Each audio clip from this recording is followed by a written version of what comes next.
Има множество църкви. Една от най-красивите и почти запазени така до наши дни е църквата Старата Митрополия, нали, като исторически ценности. Също така наскоро правиха археологически разкопки тук, които откриха стари сукаци, нали, улици, ако някой не знае какво е сукаци.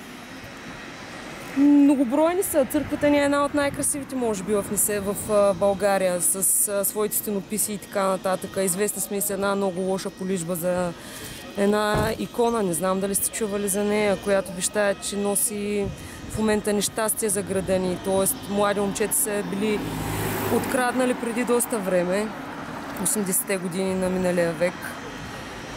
Така че тази черна Богородица, така е водят иконата, която в момента може да се види в църквата Успение Богородично.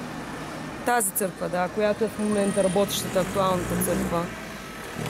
Човек може да види доста неща в града, когато се пусне от портите, влизане в портите, може да види страшно много исторически, как да ви кажа, ценности.